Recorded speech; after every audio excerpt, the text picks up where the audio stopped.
It's the showdown nobody thought would come this way. A slow-burning, culture-shaking war that's splitting the hip-hop world in two. On one side, Drake flooding the game with music, features, headlines, and deals until his presence feels inescapable. On the other, Kendrick Lamar, silent, still, watching the flood rise, waiting for the exact second to strike. Right now, Drake is everywhere. His voice dominates the radio.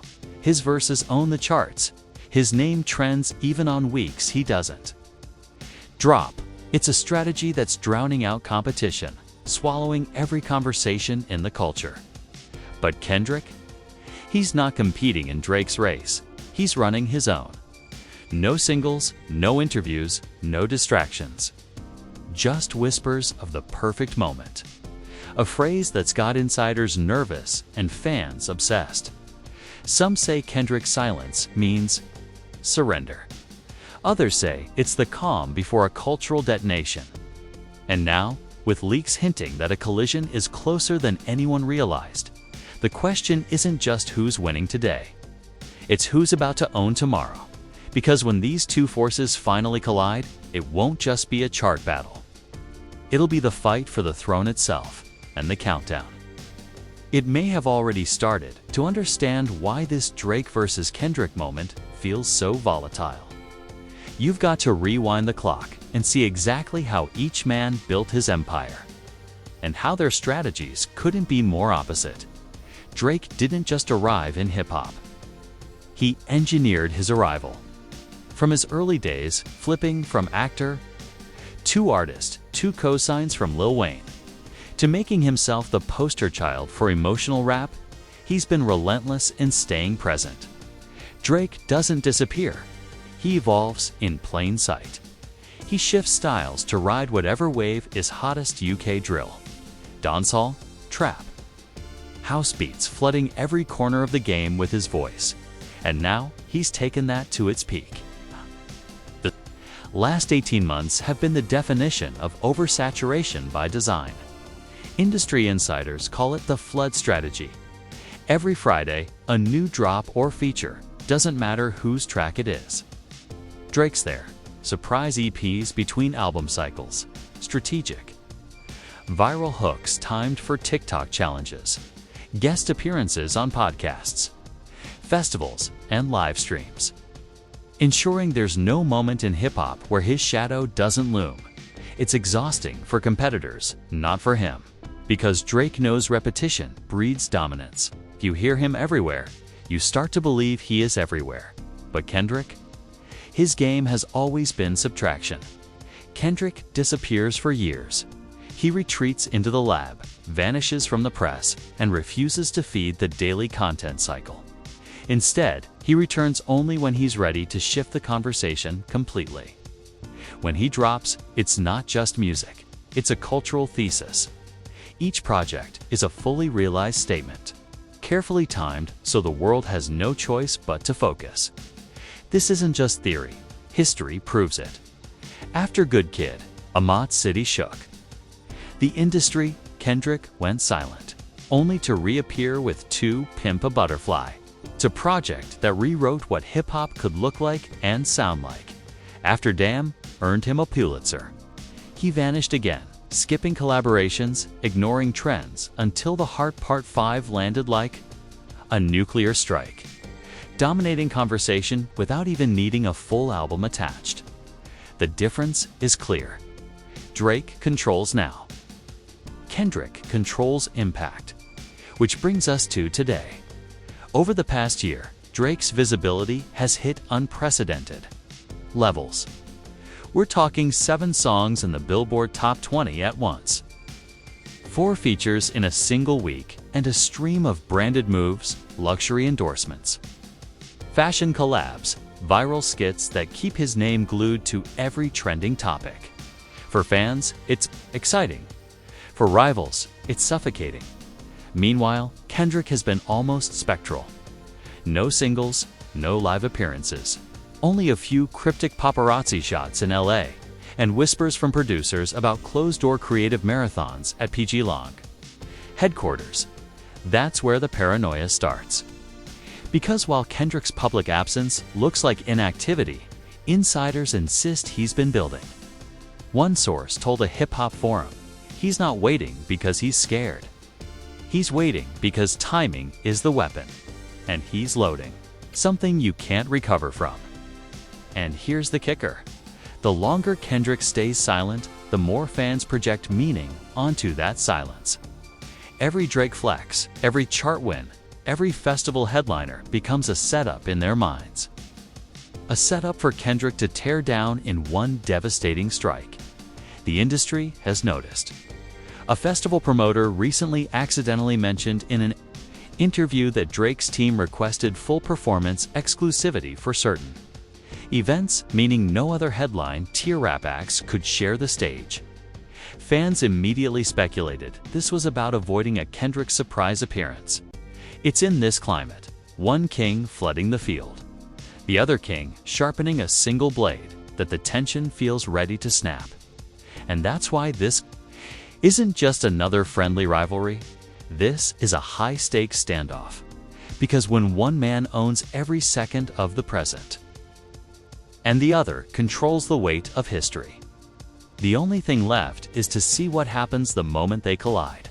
And, according to certain whispers, that collision is no longer a question. It's a countdown. For months, Kendrick's silence was just that silence.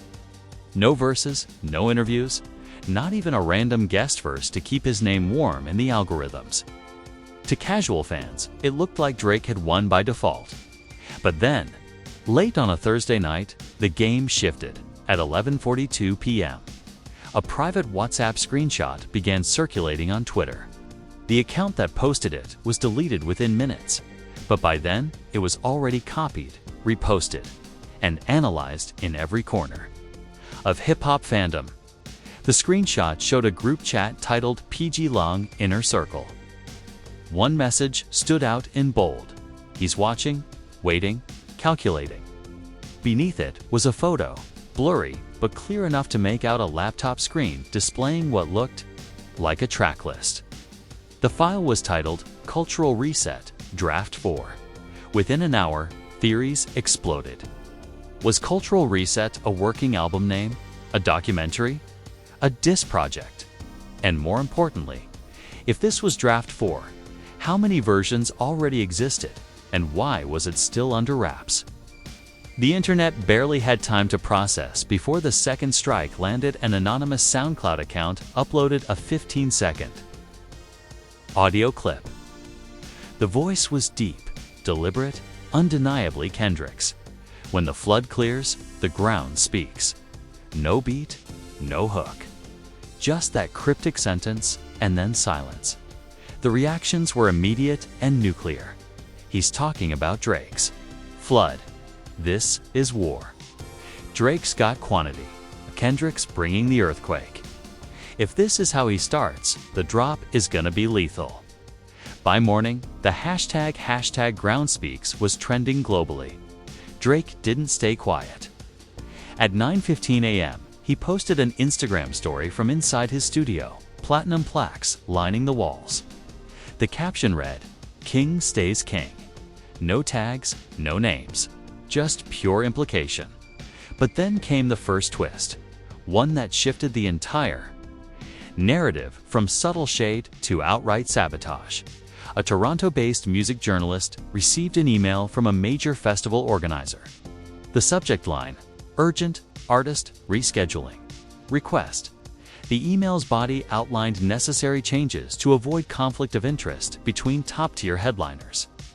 The two artists' names were redacted, but fans quickly noticed the blurred letter spacing matched Drake and Kendrick Lamar.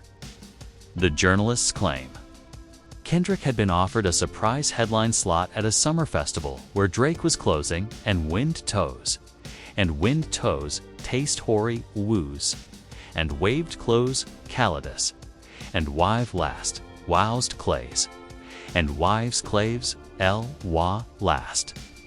6 wive last collids calid wive last. My son was Clive. Sev a y with Sev. Sev, it is live. Why? It is like, it is wide. Gabe says, we is calling no Sid, it's us. Hi. Drake's camp allegedly pressured organizers to pull Kendrick's offer. If true, this wasn't just rivalry. This was an active attempt to keep the two from sharing a stage, and possibly sharing a moment the world would never forget. Twitter erupted. If Drake's the king, why's he dodging the fight? Nah, this is chess. He knows what's coming. Let them both play.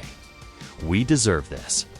The festival rumors started to snowball, and that's when a third piece of the puzzle emerged, one that hinted. Kendrick's silence wasn't passive at all. A small Lisbon-based culture blog, which had leaked credible details about the Portugal show earlier this year, published an anonymous tip. Their source claimed to be a caterer for a series of closed-door creative sessions hosted by Kendrick in LA over the past 8 months. They weren't recording just music, the source said. They were creating something bigger. Music, visuals, live staging. It felt like a weapon, not an album. The blog added one final, haunting detail.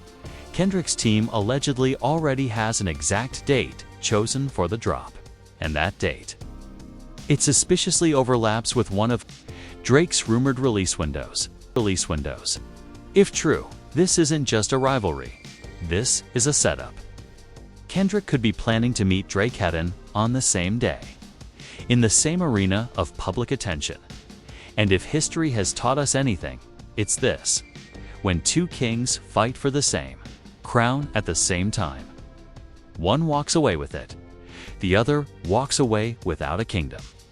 The morning after the cultural reset leak, hip-hop's temperature was already spiking. Blogs couldn't refresh fast enough. Reaction channels on YouTube were posting every 20 minutes, and TikTok was drowning in theories about what Kendrick's move would be. But then the game tilted again, and this time, it wasn't Kendrick or Drake who pulled the trigger. It was J-C. The mogul had been quiet on the whole Drake-Kendrick conversation for years.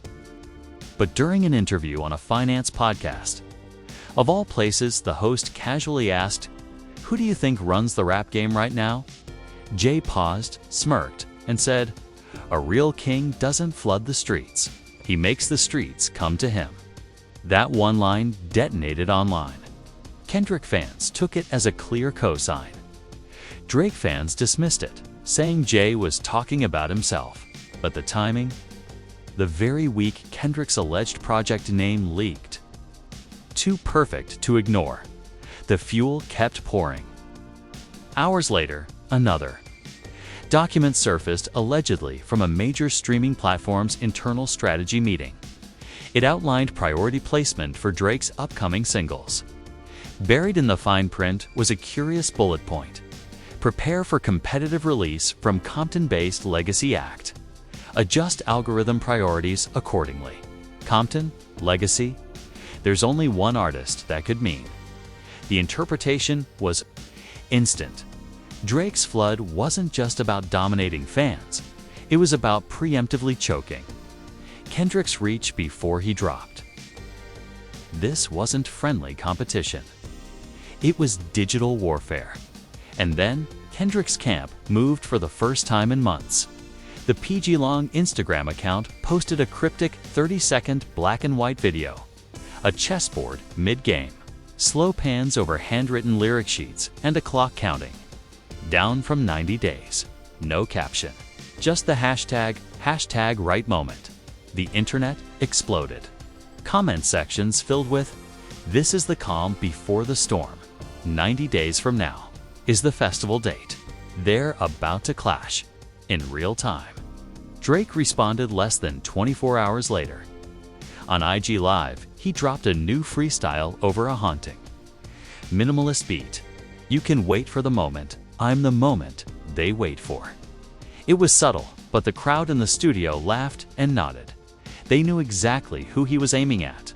But the shocking reveal came from an unlikely source, a veteran LA radio host who claimed he'd spoken to 3 separate producers in the past week. According to him, Kendrick isn't sitting on one project. He's sitting on two. The first, an album built to match Drake's energy, club-ready, feature-heavy, and primed for streaming dominance. The second, conceptual, socially charged body of work, built for impact, not streams. The host called it a double strike. One to shake him, one to end him. Even more chilling, the host claimed both albums were locked inside a file folder labeled Crowning Day, accessible only to Kendrick and one other PG-long executive. Fan theories went haywire. Crowning Day equals the moment he takes the throne back. 2 albums at once. That's how you erase a flood. He's setting up the biggest one-day cultural takeover in hip-hop history. And then the festival leak dropped. An unconfirmed lineup started, making rounds. Both Drake and Kendrick listed as surprise guests on the same day. Whether intentional or accidental, the image sent shockwaves. If real, it meant they weren't just dropping on the same date. They might be sharing the same stage. The reactions were feral. If they perform back-to-back, the internet will break. Whoever goes second wins. This is going to be a coronation or a funeral. Drake hasn't commented publicly on the lineup. Kendrick hasn't posted since the clock video. But one thing is clear. This isn't about playlists or radio spins anymore. This is about legacy survival. 2 kings. 1 day, and according to that clock, time is running out. The moment that leaked festival lineup hit the internet, it was like a signal flare over a battlefield. Twitter became an outright war zone. Hashtag Team Drake and hashtag Team Kendrick were no longer just hashtags, they were digital militias. Timeline after timeline was littered with bar-for-bar comparisons. Clips of Drake's festival-sized anthems stacked against Kendrick's Grammy performances. TikTok was swarming with Choose Your Fighter edits, one side flashing OVO chains and luxury jets, the other cutting to Kendrick walking Compton streets in vintage Cortez sneakers. The comment sections were brutal. Drake runs the charts. Kendrick runs the culture. You can't be king if you disappear for years. A real king doesn't have to be everywhere. He just has to be undeniable when he shows up. The industry was weighing in too, and the lines were being drawn. J. Cole posted an Instagram story of a chessboard with only 2 pieces left, a gold king and a black king. No caption. SSE liked and then unliked a tweet saying, "Patience always beats panic." Future went live grinning. "If they both drop same day, I'm front row with popcorn."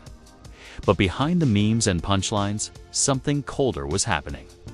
A well-connected blogger claimed that multiple PR teams were arming up, stockpiling content, scheduling media buys, and preparing reputation defense strategies in case either artist landed a devastating blow. Then came the mural. Overnight, in downtown LA, a massive wall painting appeared, 2 silhouettes back-to-back, each wearing a crown, one dripping molten gold, the other ignited in red flame. Underneath, scrawled in spray paint, 90 days is a lifetime. No one took credit. But hours later, PG Lang's official Twitter liked a fan photo of the mural, and quietly unliked it 15 minutes later. Fans went into overdrive, calculating dates, cross-referencing them with the 90-day countdown from the earlier cryptic video. They realized something bone-chilling. Day 90 didn't just match the rumored Nobo Cello date. As if that wasn't enough, a new Instagram account appeared.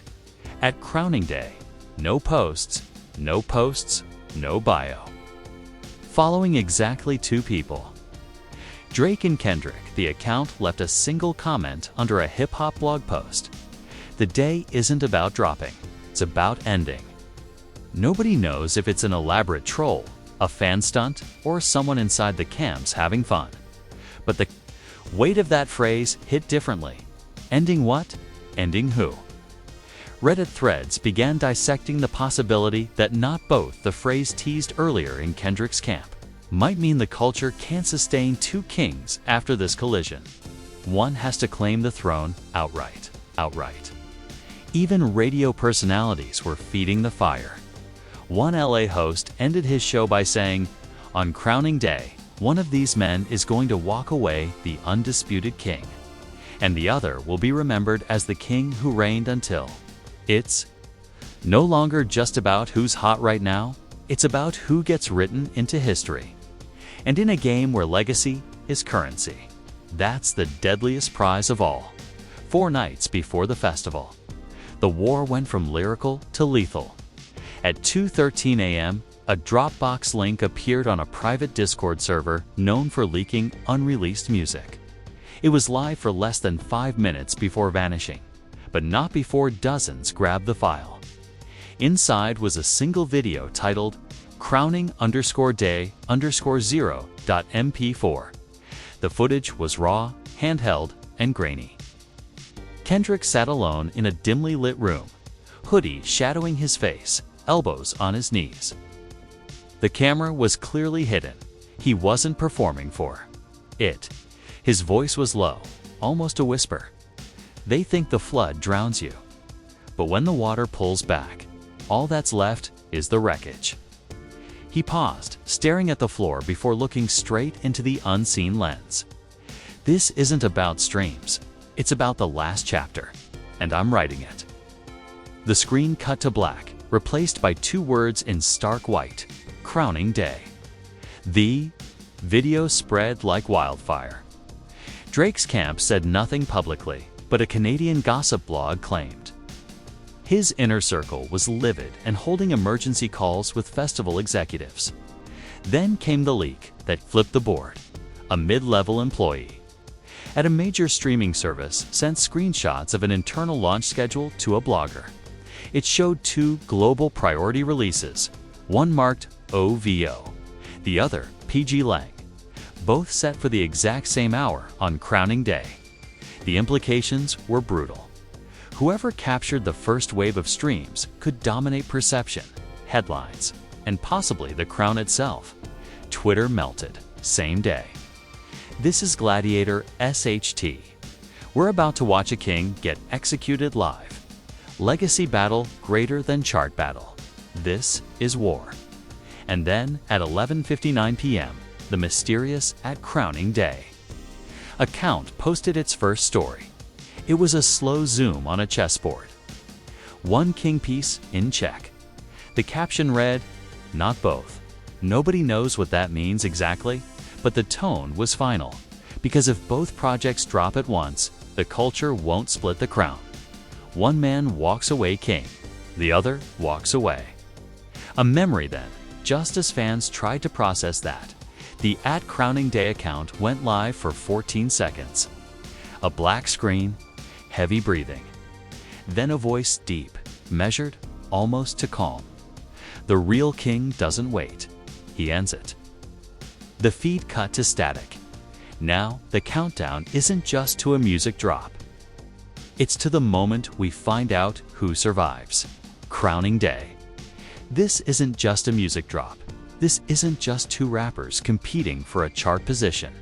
What's coming on crowning day is bigger, heavier, and far more dangerous than anyone expected. This is about power. It's about legacy. About who writes the history books for the next decade of hip-hop.